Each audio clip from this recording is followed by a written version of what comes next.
Eventually Babbage got obsessed with the analytic engine, but Ada did a lot of the core mathematical and computer science work, really establishing that as a field.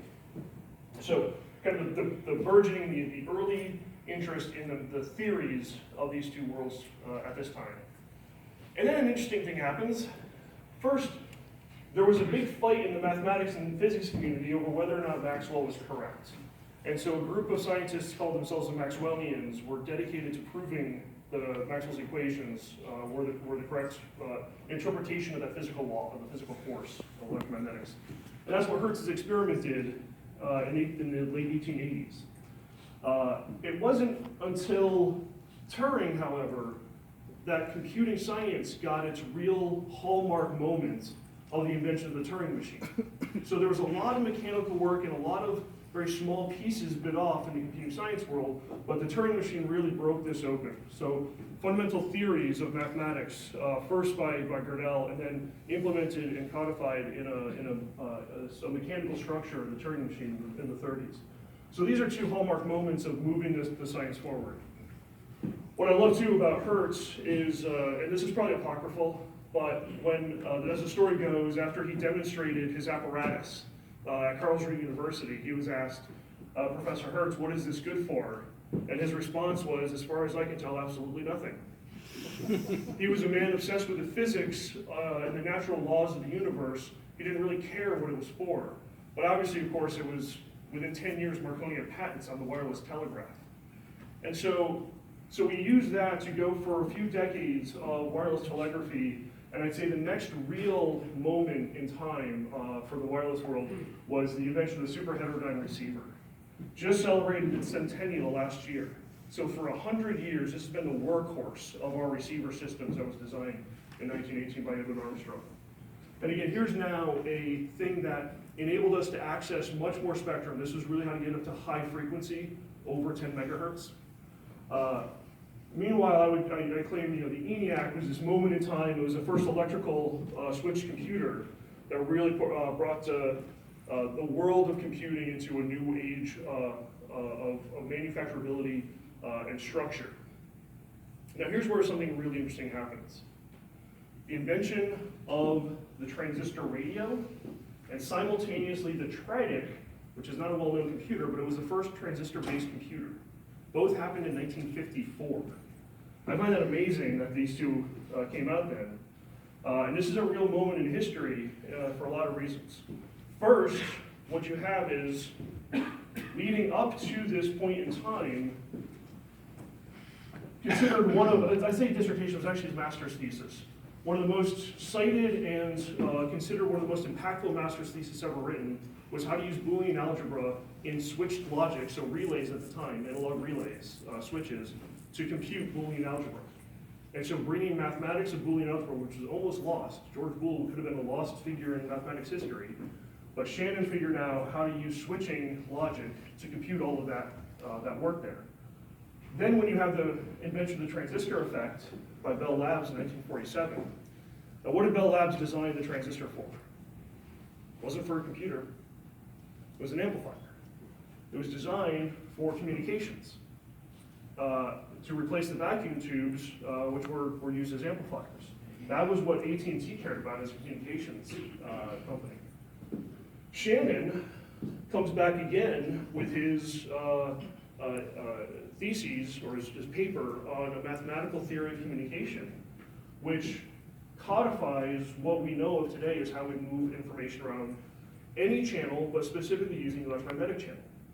So now you have this theory of computation based on switching logic systems, and you have this theory of communications based on the transistor as an amplifier in order to manage the signal and noise ratio. All defined around that time period, all leading to two different inventions: the digital transistor-based computer, the digital transistor-based radio. So what happens here? You can kind of see this, there's stuff going on throughout the electromagnetics world from the physics, very little movement in the computational world. But we know, for all of us here who've taken either computer engineering or electrical engineering, you've all done fields work.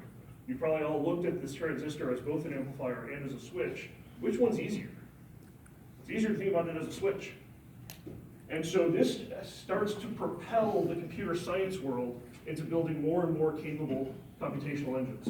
So I would say the IBM 360 is a hallmark of a real change in our ability to use computers in the lab. So now you have an IBM 360, you can have one per institution. But that was a huge leap instead of the ENIAC sitting at University of Pennsylvania. Now every university gets one, every lab gets one.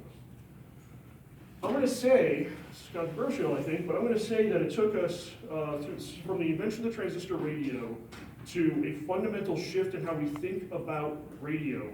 It was good engineering, it was necessary engineering, but it was still the same basic component that allowed us to communicate with the electromagnetic spectrum. It was Speakeasy, which was the first software-defined radio program, that I think really changed the logic, changed the mentality of how to communicate and how to use the electromagnetic spectrum as a software-first system. Joe, hopefully you're nodding here as you're part of this history. I'm going to be a little bit bold here and say that Speakeasy was one of those things where you could build it, but it was a giant system that existed. It was, in the computing world, the PDP-11, which quickly came out after the IBM 360, but now it wasn't just one per institution. Every office, right, every lab itself could have a PDP-11. Now grad students get access to the PDP-11, and they start innovating and inventing new things in the computing science world. Beginner radio is really just, we opened up access to software radio and made it hard to use back in 2001, but every lab was now able to work with the electromagnetic spectrum.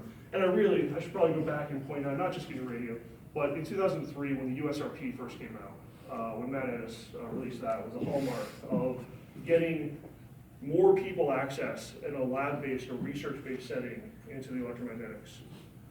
And then we get into the Pentium. Now every desktop has a computer on it. And that again changes the world for how we access, we do computational mathematics, all of our spreadsheets, all of our word processing, all of the programming languages that go out, because now everybody has a computer on their desktop. It's probably a misnomer here, I'll talk about Hedgehog in a second, but now we're trying to get to the point where accessing electromagnetic spectrum is something that everybody can do in their own space now. So we're pushing the technology forward. But what I want to know next is, what was next in the computational world was the smartphone. Now we have a computer in our pocket. What's next for wireless? What's interesting about this is that the smartphone is a combination. It only exists because it is a combination of a computer and wireless access to the spectrum. Walled off from us, standardized, specific access, but you're starting to see this. What I'm claiming here is first, this transistor effect dilates what we do, how we started to access the spectrum. It made that black box of the transistor radio harder to work with. I think software radio opens that back up, and that's why I claim mini radio and what we're doing in the software radio world is changing that balance. But also, going back to how transistors were built for one thing, but used for these two things that are generally considered very different, are not. A lot of the same theory, a lot of the same concepts, the signal processing, signal to noise ratio, channels. Unintended emissions from our computers are a real thing, right? Because you look at the electromagnetic wave equations, as you change the electromagnetic wave, you induce magnetic field, and magnetic field induces an electric field. Every trace on your printed circuit board is an antenna. These things have always been very tightly tied together. So I'm saying that this is the future of a strong coupling of the computational sciences, mathematics, and the software, so the radio sciences. These are one and the same, really, when you get down to it. So we need to